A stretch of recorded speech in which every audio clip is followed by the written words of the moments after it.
will sing holy. I will sing holy. Or, la foi est une ferme assurance des choses qu'on espère, une démonstration de celles qu'on ne voit pas. Pour l'avoir possédé, les anciens ont obtenu un témoignage favorable. Je reviens ici pour lire encore le premier verset, Hébreu, j'ai lu pour toi, Hébreu 11, premier verset. Or, la foi est une ferme assurance des choses qu'on espère, mais une démonstration de celles qu'on ne voit pas. Et pour l'avoir possédé, les anciens ont obtenu un témoignage favorable. Qui dit Amen. Je te ramène aussi toujours dans le Nouveau Testament, Romains chapitre 10. Et attention, quand la parole de Dieu est enseignée, c'est le moment où le Seigneur avait été parlé. Il avait donné Romains chapitre 10, le verset 17. La Bible dit ceci: ainsi la foi vient de ce qu'on entend, et ce qu'on entend vient de la parole de Christ. Ainsi la foi vient de ce qu'on entend, et ce qu'on entend de la parole de Christ, dans notre version, de la parole de Dieu. Amen. Je dis Amen. Donc je répare là où j'ai commencé, Hébreu 11, Hébreu chapitre 11, le premier verset. La foi et ses principes. La foi est une ferme assurance des choses qu'on espère, mais une démonstration de celles qu'on ne voit pas. Maintenant, si tu peux vraiment bien me suivre, je voudrais par la grâce du Seigneur énoncer certaines vérités spirituelles un peu calmement, pour te permettre à comprendre quelque chose pendant cette série d'enseignements que l'Esprit de Dieu me met à cœur de partager avec vous ce matin et les dimanches qui arrivent. La foi et ses principes. Quand on parle d'un principe, on parle d'une notion fondamentale, on parle également d'une base de la science. Un principe est une notion fondamentale. Un principe est une base d'une science. Et un principe est une règle d'action s'appuyant sur un jugement de valeur et constituant un modèle ou un but. Et quand on parle toujours d'un principe, un principe, en fait, c'est une loi qui est érigée. Les principes sont des lois qui sont érigées, qui avaient été érigées. Chacun a ses principes. J'avais dit ici, chaque maison a ses principes, a sa façon de fonctionner. Chaque pays a sa façon de fonctionner. Et chacun de nous a sa façon de fonctionner. Il a des principes qu'il a établis pour sa vie. Les principes, pour qu'il soit en santé, il a mis certaines lois et certaines disciplines pour sa vie, par exemple. Il doit aller au gymnastique, il doit courir, il doit brûler, faire le cardio. Ça peut être les principes de la vie de quelqu'un. Il doit courir chaque semaine, il doit courir chaque jour pour rester en santé. Ça peut être les principes aussi d'une personne. À 20h30, je suis au lit. À moi, ça peut être les principes d'une personne quelconque. Donc, au fond, les principes sont des lois qui ont été érigées. Et je ramène ça un peu trop bas pour que vous compreniez quelque chose. Suis-moi très bien. Suis-moi très bien. I want you to get something here. Le principe sont des lois qu'un pays, qu'une nation, qu'un peuple, qu'une personne peut avoir érigé et avoir mis dans sa vie. Et quand ces principes sont respectés selon les règles, les préceptes qui ont été préétablis, et quand nous les suivons ça de près, la personne peut aussi réussir sa vie, il peut réussir dans ses affaires, il peut réussir dans son mariage, parce que lui et sa femme ont établi certains principes qui le conduisent. Et aussi longtemps que ces principes sont respectés, l'homme sera heureux, la femme également sera heureuse. Un couple peut avoir des principes de se dire toujours la vérité.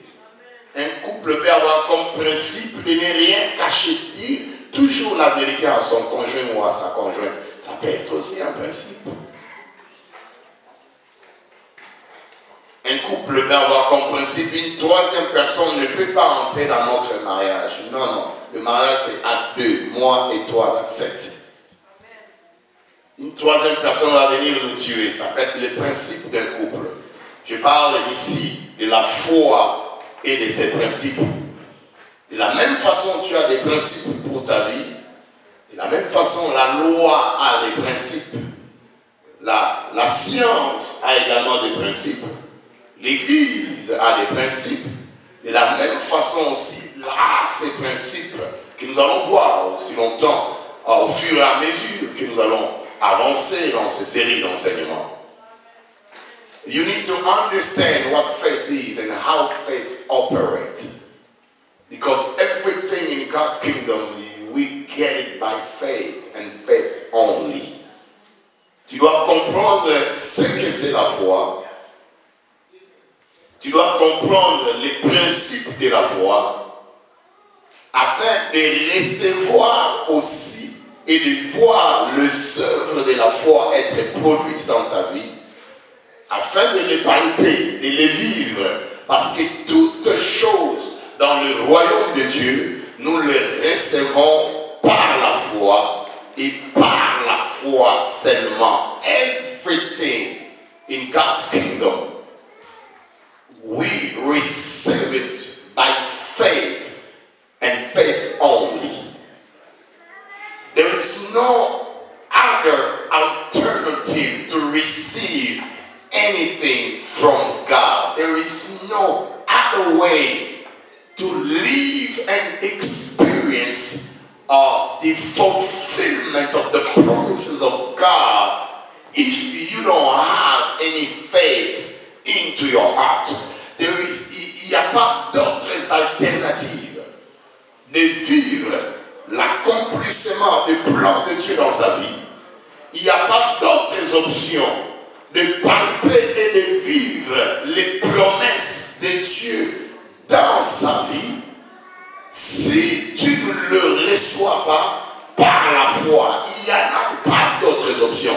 Il n'y a pas d'autres alternatives. There is no other alternative into that.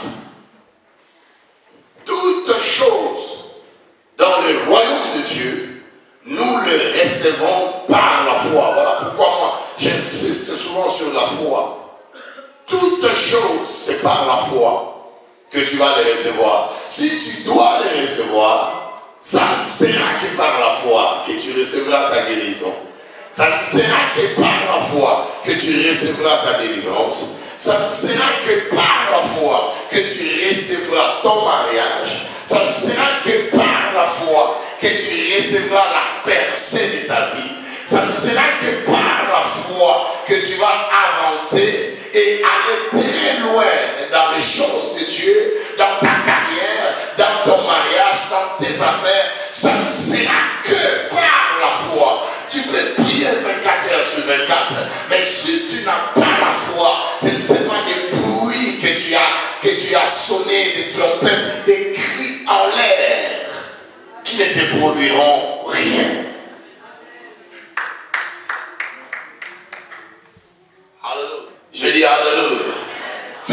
très important pour nous étant des enfants de Dieu de comprendre ce que c'est la foi.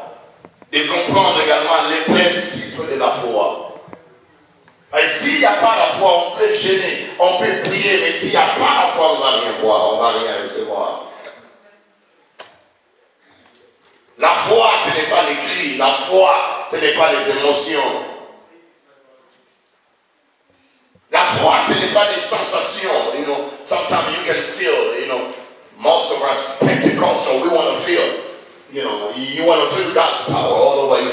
Et quelquefois, tu peux sentir comme la chair de poule, comme quelque chose en toi, dans la présence du Seigneur. C'est très bien. Dieu peut nous faire grâce. Souvent, il nous fait cette grâce-là de sentir sa présence.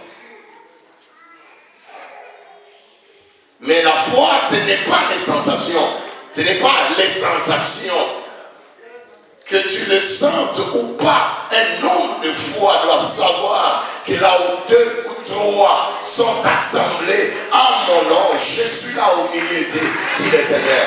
Que je le sente ou pas, que je le touche ou pas, que je le voie ou pas, je sais que le Seigneur est là. You see, everything in God's kingdom walk by faith. Et je voudrais que tu comprennes que le pleur, le lamentation, le murmure, le pleur de nos vies ne font pas descendre Dieu. Dieu ne descend pas à cause de nos pleurs. Dieu ne descend pas à cause de nos murmures. Dieu ne descend pas. On s'est tellement plaint de ces problèmes-là. Je me suis tellement plaint à cause de ces plaintes-là. Dieu a eu pitié de moi, il est descendu. Dieu ne marche pas à cause de pleurs. Dieu ne descend pas à cause des critiques ou des lamentations ou de murmures à cause d'un problème qui préoccupe ma vie. Non, mais Dieu descend. Dieu marche. Dieu descend et il sera en action dans ta vie quand tu vas voir la foi naître dans ton cœur. Oh, j'espère que tu vas dire Amen ici. Et j'espère que je parle à quelqu'un ici ce matin. So my crying, the only faith will move God. Seulement la foi va faire descendre Dieu. Hallelujah. Dieu, faith comes by hearing. And hearing by the word of God. La foi naît dans le cœur des hommes et des femmes à la suite de la parole de Dieu. La parole de Dieu est l'origine de la foi. J'aimerais que tu comprennes ça. La parole de Dieu est la source de la foi. La parole de Dieu est la racine de la foi. La parole de Dieu est le fondement de la foi. La parole de Dieu est la fondation de la foi. La parole de Dieu est l'origine de la foi. La parole de Dieu est la base de la foi. La parole de Dieu est le commencement de la foi. Oh, j'espère que je parle à quelqu'un ici là. I feel so much anointing in here. La parole de Dieu est l'origine de la foi. As a matter of fact, faith begins where the will of God is known. La foi commence là où la volonté de Dieu est révélée. La foi commence là où la volonté de Dieu est proclamée. La foi commence là où la parole de Dieu est enseignée. Parce que la parole de Dieu, c'est l'origine de la foi. Mon père ne peut pas être l'origine de ma foi. Quand j'ai des problèmes, je m'appuie sur lui. Là, c'est pas une foi. Le gouvernement ne peut pas être l'origine de ma foi. Quand j'ai des problèmes, je m'en vais au gouvernement, je m'appuie sur lui. La parole de Dieu doit être l'origine de la vraie foi, de ta vraie foi. Parce qu'au commencement était la parole. La parole était avec Dieu. Et la parole était Dieu. Jean dit, rien de ce qui a été fait n'a été fait sans elle. So in the beginning was the word of God. And the word was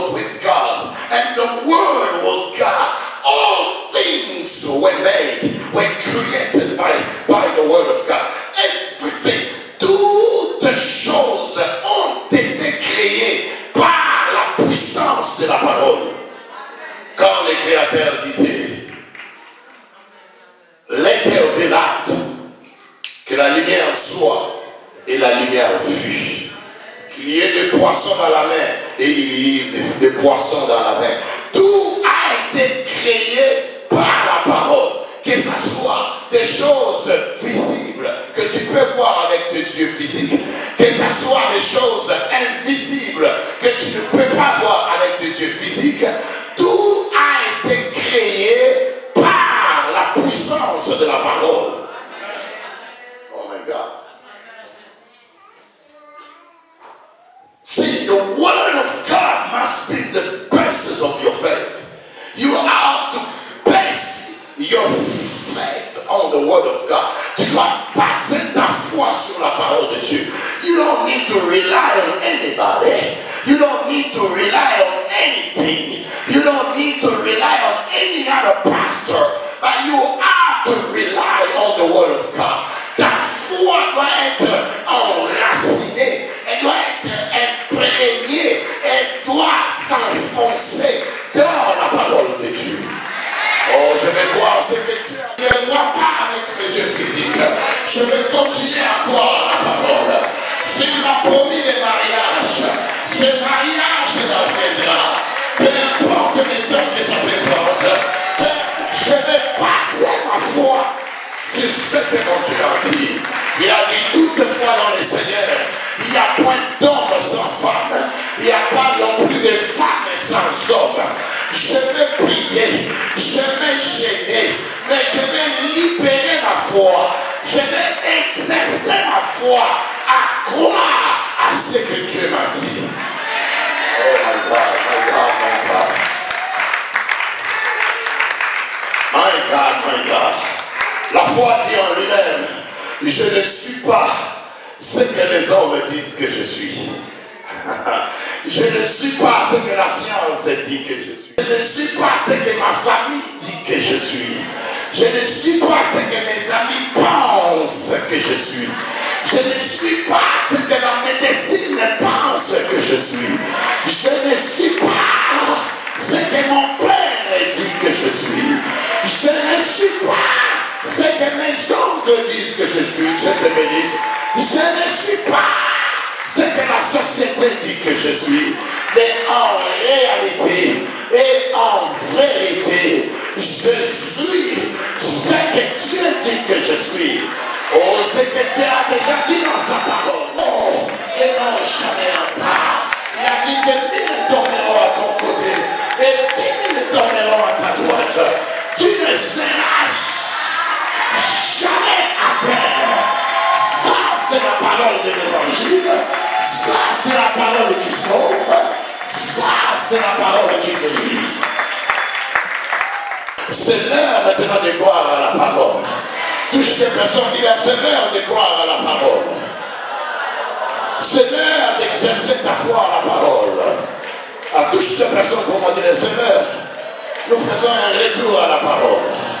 Nous faisons un retour à la parole. Nous faisons un retour foncé à la parole. Nous faisons un retour à ce que Dieu a dit. S'il t'a promis la guérison, que les hommes ne le veuillent ou pas, que les sorciers ne veuillent ou pas, t'a promis la guérison. Cette guérison-là viendra. Je dis qu'elle viendra. Je dis qu'elle viendra. S'il t'a promis la promotion, que le diable monte, que le diable descende, que les démons fassent des imprécations. Si Dieu t'a promis l'élévation, l'élévation viendra. Oh, je dis l'élévation viendra. Je dis l'élévation viendra. Une seule ce matin, la foi. Alléluia. Je dis Alléluia. Elle vient de ce qu'on entend de la parole. Donc tu dois te disposer et prendre du temps pour lire la parole. Tu dois savoir ce que la parole de Dieu dit de toi. Si tu ne sais pas, le diable profitera de cette ignorance La sorcellerie profitera de cette ignorance. Tu leur donneras trop de pouvoir alors que la Bible dit qu'ils ont été vaincus. Il y a de cela plus de 2000 ans au bois du calvaire. Tu vas trop surestimer le diable. Tu vas trop surestimer la sorcellerie. Alors que le Seigneur a dit, je vous ai donné le pouvoir de marcher sur les serpents, de marcher sur la stérilité, de marcher sur le vaudou, de marcher sur la sorcellerie, de marcher, oh my God, de marcher sur le vent, de marcher sur la tempête des ténèbres, de marcher sur le blocage, de marcher sur les barrières. Et il a dit, rien ne pourra vous nuire.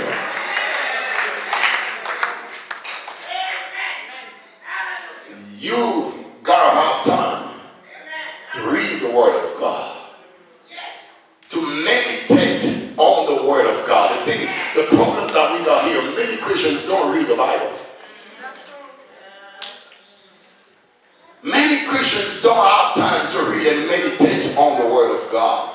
The only time they got is when they come to church and the preacher gives one verse and then they open the Bible and they double check. But when they are home, they ain't got no time to reading the Bible.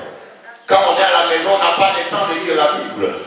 On a le temps au téléphone pour insulter, pour critiquer, pour minimiser, pour marteler, pour frapper, pour seulement les mal. La bouche, la langue, on l'utilise que pour les mal. Alors que tu pouvais utiliser ta bouche pour confesser ce que la parole de Dieu dit que tu es. Je me plains des hommes de Dieu qui ont toujours le temps. Ils sont toujours présents sur Facebook. Ils sont toujours présents sur Facebook. Toujours présents sur Internet. Si tu es toujours présent sur Internet, si tu es toujours présent sur Facebook, attendant un commentaire quelconque de quelqu'un, il fait ça quand il gêne, à tout temps. Mais toi, le temps de la méditation de la parole est quand? Quand est-ce que tu lis la Bible? Quand est-ce que tu médites sur la parole? Quand est-ce que tu pries? Quand est-ce que tu gênes? Quand est-ce que tu passes ce temps-là en train de lire la parole et que Dieu t'inspire un verset biblique qui pourra sauver une sœur, qui pourra sauver un frère, qui peut se retrouver dans le trouble? Quand est-ce que tu auras le temps pour cela?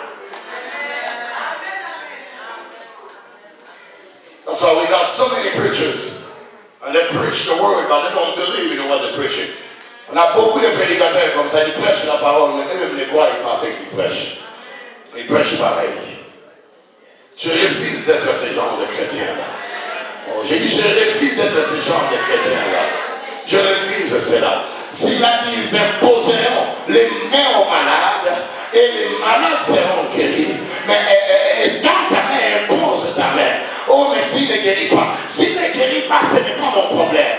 C'est les affaires de Dieu. Mon problème à moi, c'est d'imposer ma main, d'obéir à la parole là et de croire que ce que Dieu a dit par sa bouche, sa main est puissante pour l'amener à l'accomplissement. Ce qu'il promet avec sa bouche, sa main est prête pour l'amener à l'accomplissement. Quand il te promet le mariage, quand il te promet la délivrance, quand il te promet la délivrance, sa bouche, sa main puissante, sa main droite, elle est prête pour amener cette guérison-là, pour amener cette délivrance-là à l'accomplissement. Je dis que la main de Dieu est prête. Oh, it's about time you exercise your faith. It's about time. Je dis, it's about time. C'est le temps d'exercer sa foi. Nous allons à la fin d'année. Nous devons finir cette année avec la foi. Nous devons finir cette année en se basant sur la parole. Tu dois prendre très au sérieux la parole. Il a dit à Josué que ce livre de la loi ne s'éloigne pas de ta bouche. Médite-le, nuit et jour. C'est ainsi que tu réussiras. C'est alors que tu réussiras dans toutes tes entreprises. Il ne dit pas dans certaines de tes entreprises, mais il dit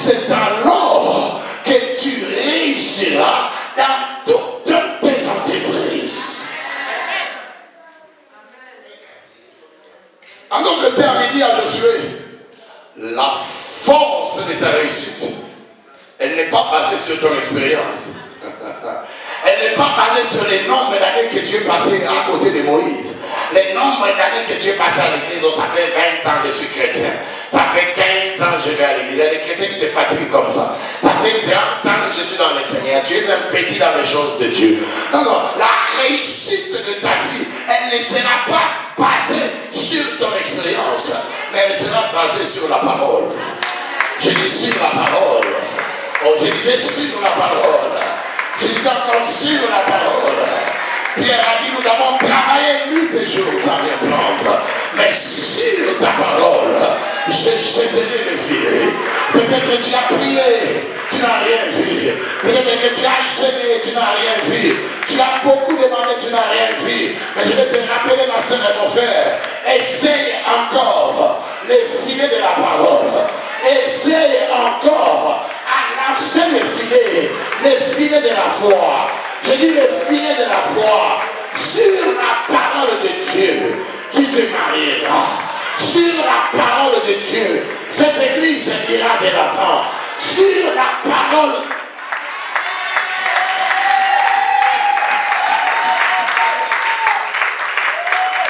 Si c'est la parole d'un homme, c'est autre chose.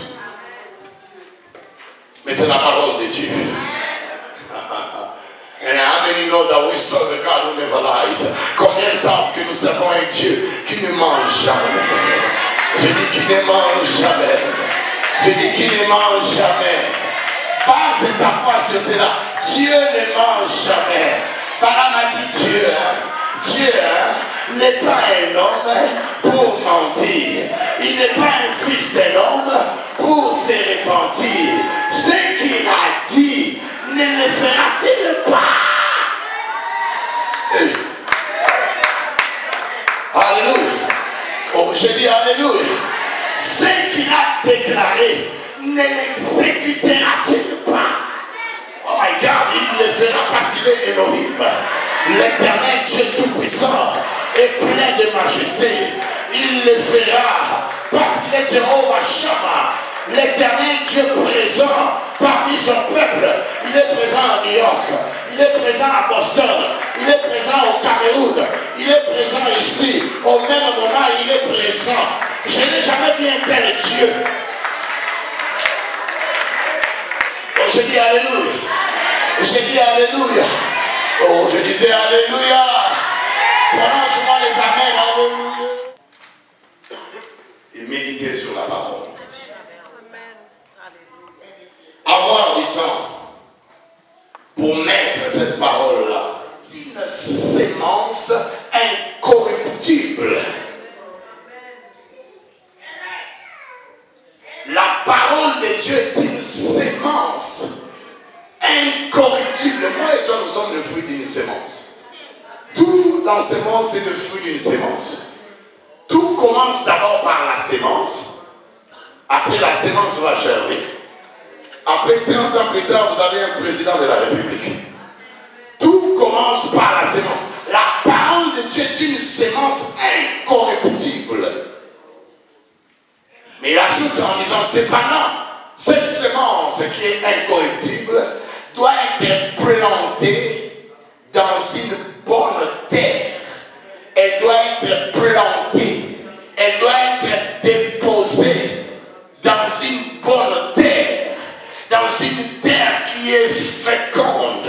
Dans une bonne terre. Quand la parole de Dieu, qui est la sémence de Dieu, quand elle est déposée, quand elle est plantée sur une bonne terre, attendez-vous à des résultats.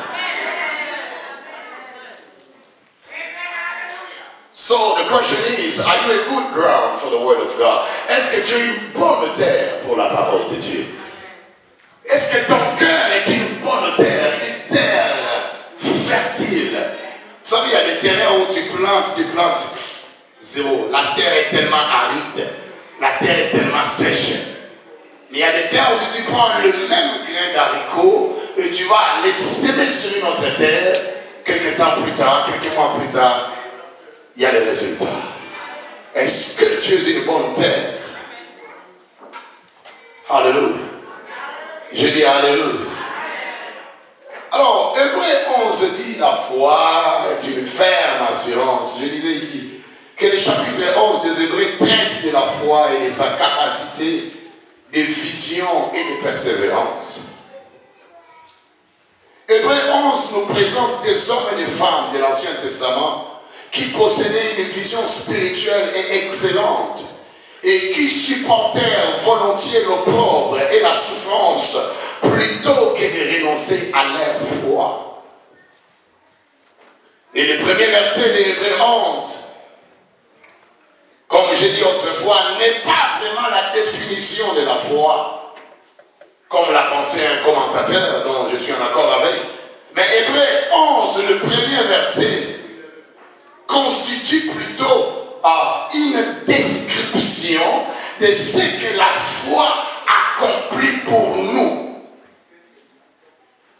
C'est la description de ce que la foi est capable d'accomplir pour toi. C'est la description de ce que la foi peut te donner, de ce que la foi peut faire pour toi. Qu'est-ce qu'elle fait, la foi? La foi rend réel les choses qu'on espère, comme si on les possédait déjà. Oh my God. La foi rend réel le mariage là que j'espère, la guérison là que j'espère, la délivrance que j'espère, la promotion là que j'espère.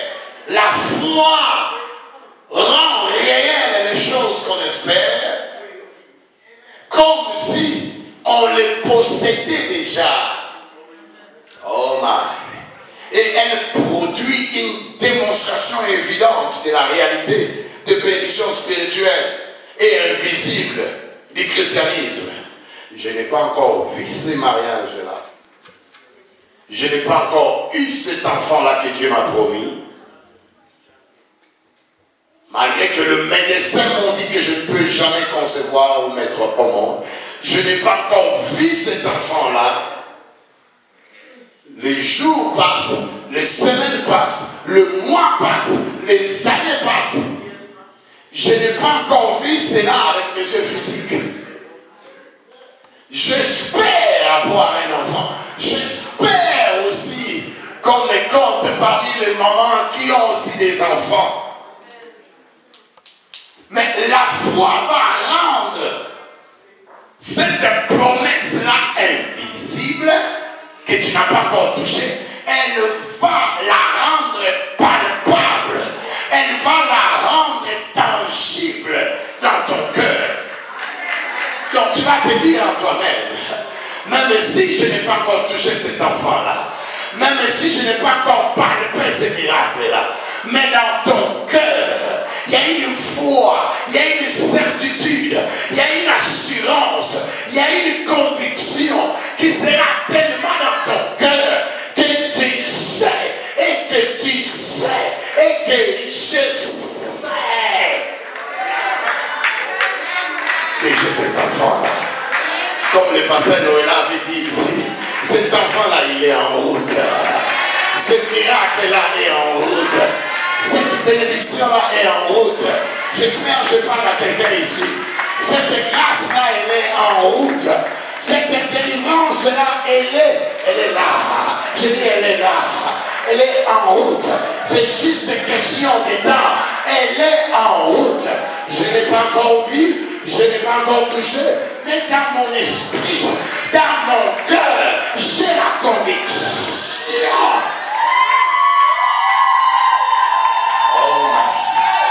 Oh my. Quand tu as une conviction de la parole de Dieu dans ton cœur, rien ne pourra t'arrêter. Même la sorcellerie là, elle ne pourra pas t'arrêter. La sorcellerie ne peut pas arrêter un homme de foi. La sorcellerie ne peut pas arrêter une femme de foi. Le monde ne peut pas arrêter quelqu'un qui a une conviction dans son cœur de l'évidence, de l'accomplissement de la parole de Dieu. En d'autres termes, qu'est-ce que la foi fait pour nous? Elle rend présente les choses futures invisibles.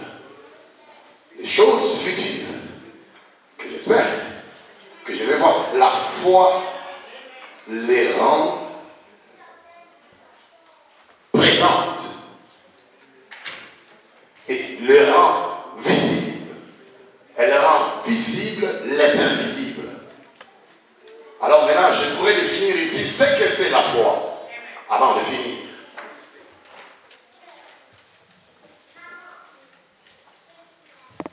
On a vu d'où elle vient, on sait, for sure, where it comes from. On est en train de voir ce qu'elle produit pour nous.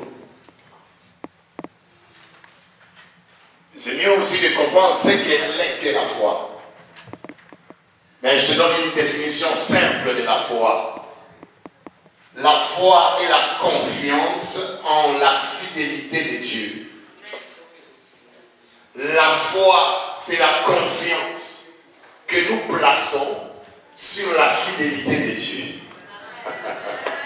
La foi est la confiance que nous mettons, que nous construisons, que nous plaçons sur la fidélité de Dieu. La foi, c'est quoi? C'est la conviction que ce que Dieu déclare est vrai. Et que ce qu'il promet s'accomplira. C'est la conviction, c'est la confiance totale que nous devons faire à Dieu en comptant sur sa fidélité. Alléluia. La foi est une force spirituelle.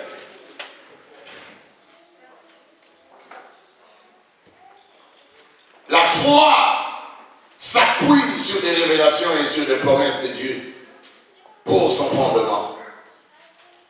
La foi n'est pas un saut dans le vide. On dirait c'est par la foi, j'aurais ça. On a tendance à dire ça maintenant dans un langage religieux. Bon, par la foi. Bon, par la foi, on ne comprend pas ce que. Quand tu dis par la foi, c'est-à-dire que tu as ta confiance au Seigneur.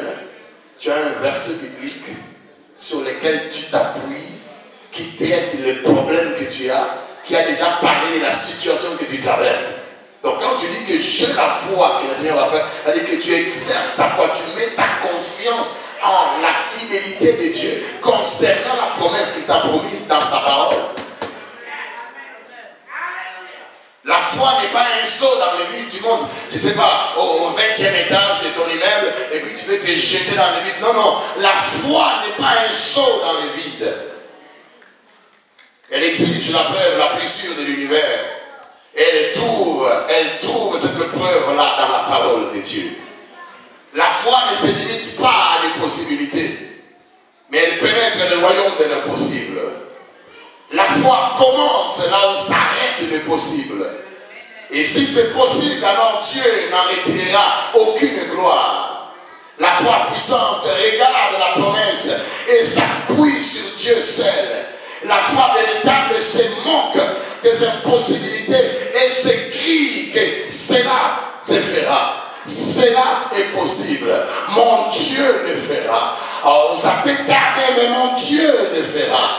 La vie de foi doit être un style de vie. Et je vais donner deux principes. Je vais finir. Je n'ai pas le temps de parler. Les ennemis de la foi, on en parlera le dimanche prochain.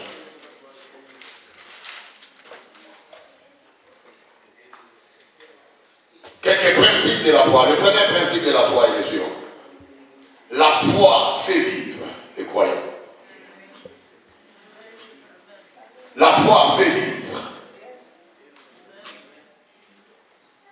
Ça, c'est un principe spirituel.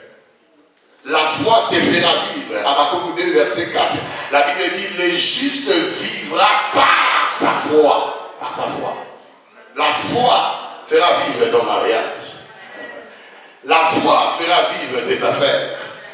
La foi fera vivre tes enfants. La foi fera vivre et t'amènera à l'accomplissement des promesses de Dieu pour toi, pour ta vie. La foi te donnera la vie. Et la vie dont je parle, ce n'est pas la vie du genre que nous menons ici au Canada ou en Afrique, mais c'est la vie de Dieu, la vie de la nature de Dieu. Parce que la foi est une force spirituelle. Deuxième principe, sans la foi, tu ne peux pas recevoir quelque chose de la part du Seigneur. Sans la foi, tu ne peux pas recevoir. Hébreux 11, 6 se dit, or sans la foi, il est impossible de lui être agréable. You can never please God if you don't have any faith. Alléluia. Je dis Alléluia. Je dis encore Alléluia. Je peux te donner un troisième principe. La foi croit à l'invisible. La foi rend l'invisible visible. C'est invisible encore aux yeux des hommes. Mais par ta confiance que tu as placée au Seigneur, ce mariage a fini par se concrétiser. Alléluia. Hébreux 11, troisième. Je vais me limiter à donner cet exemple ici. Tu sais, l'énergie est invisible à l'œil nu, à l'œil humain. Mais cependant, il en est de même pour les atomes, les molécules et les gaz. Mais lorsqu'ils sont combinés ensemble, ils deviennent visibles. Ils deviennent visibles. Il y a de l'énergie ici. Les atomes, les molécules, on ne les voit pas. Mais combinés ensemble, ils deviennent visibles. Alléluia. C'est à peu près le même principe avec la foi. Tu ne vois pas cela avec tes yeux physiques. Mais lorsque tu places ta foi sur ta confiance dans les promesses du Seigneur, tu le crois fermement dans ton cœur, tu adoptes aussi un langage de la foi. La chose que tu crois, que tu déclares, t'appuyant sur la parole de Dieu, finira par se concrétiser. La foi et ses principes. Sing holy, I will sing